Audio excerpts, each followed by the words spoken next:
Hello, boys and girls. Welcome to your video of tips and tricks for this week. This is Miss France, the school counselor at Smith.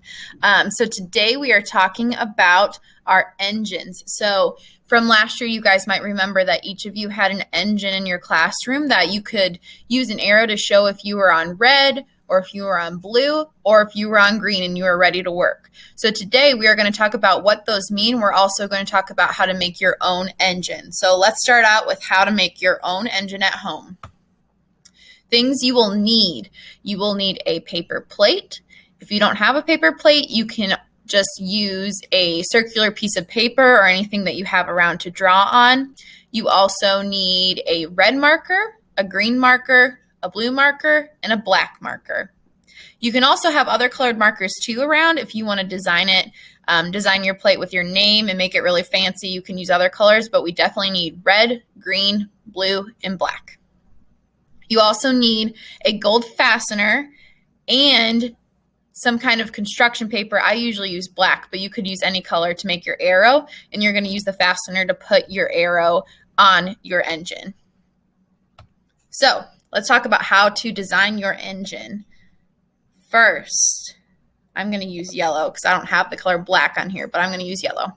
First, you'll take your paper plate and you are going to draw a line straight across, as straight as you can make it.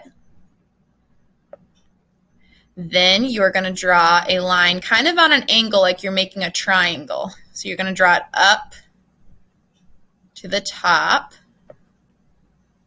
And then you'll draw another line, making another triangle up to the top.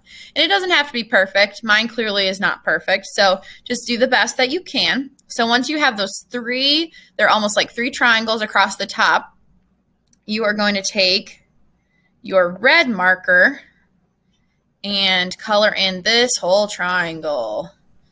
And I'm going to color it, I'm going to kind of scribble. But you can color it in as best you can and make it look beautiful, much more beautiful than mine. Then I want you to take your green marker and color in the center part. So, oops, I got into my red. Try to make it the best that you can. Like I said, it's going to look a lot better than mine.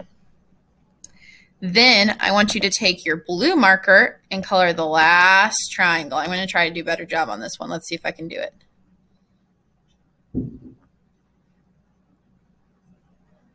All right.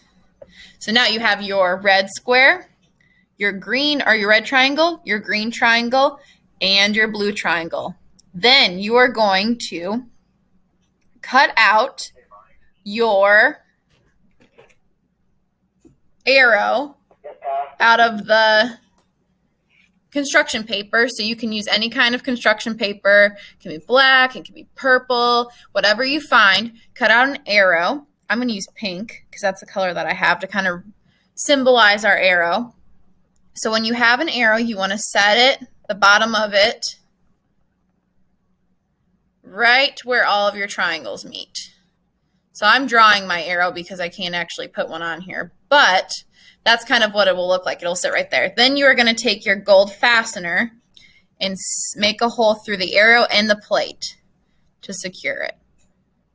And you can have family members or babysitters or daycare workers, whoever's around, help you with that part too. And then the last part is just writing your name on it. So I'm going to put, oops, that's a big old M. Miss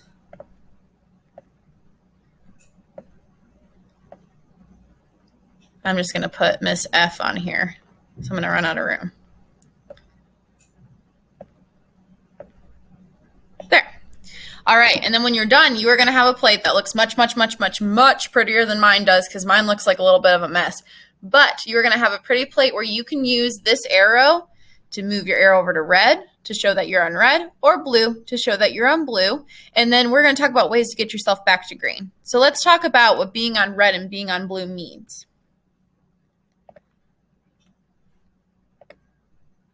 Oh, it's all still on there.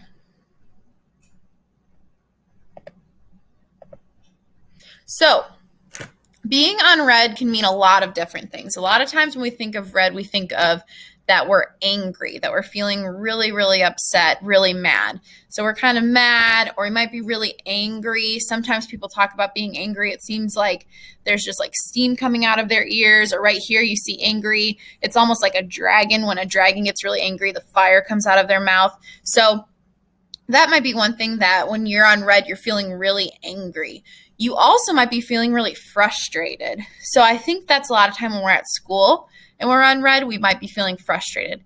Maybe with some work that we have to do, or maybe with some friends, we might be feeling frustrated. When you're at home, you might be getting angry or frustrated with your family.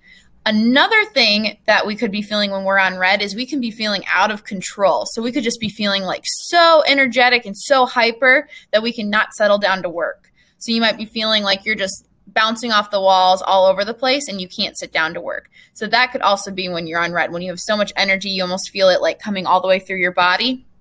That might be a time that you're on red and you're not ready to work.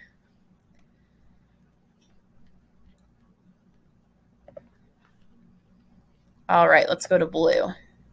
So when you're on blue, you can also be feeling a lot of different feelings. So blue kind of makes you feel like you're down. Maybe you're feeling sad, like this face right here, feeling kind of sad. Maybe you're feeling tired. I know this morning I woke up and I was feeling like I was on blue. I was pretty tired. Maybe you're feeling embarrassed. That can make you feel blue. That can, if something happens that really embarrasses you, it can make you feel really down and make you feel like you're just kind of upset and you don't feel like you're good enough. Or maybe you're just feeling kind of like forgetful, or you're feeling like you're just kind of out of it. You're just not totally with what's going on. You're not ready to learn. Or you might be feeling sick. That can also make you feel blue and make you feel like you don't have any energy. So what do we do when we're feeling blue or red and we want to get back to green? Remember, green means you are ready to work. So how can we get back to green? The first thing that you can do is you can make sure that you have had water or a snack. So in order for us to feel like we're ready and we're on green, we're ready to learn, we have to make sure that we have water in our bodies to help hydrate us and help our body kind of start doing the things it needs to do to keep us energized. And then also food does the same thing. It gives you energy. So making sure you've had those two things within, like, say, a couple hours of your time that you're working on your schoolwork. You also might talk to a friend or a family member just to kind of boost up your energy and make you happy again. Talk to somebody that puts a smile on your face. That can get you back to green.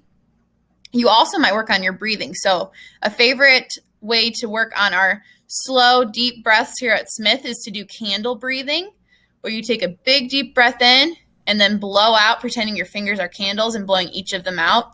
That is one way at Smith that we like to kind of keep ourselves energized and calm, is by doing candle breathing. But there are lots of other breathing strategies, and we're going to go over some of them during your e-learning too, so that you guys can use at home.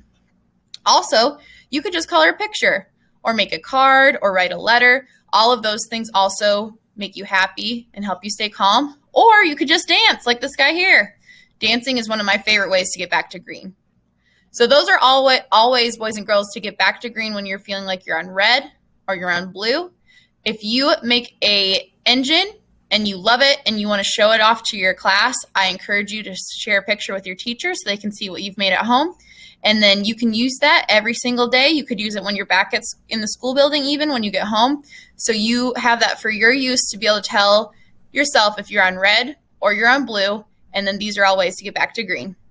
All right, boys and girls, I hope you have a great rest of your day and keep on doing good work and learning tons of stuff.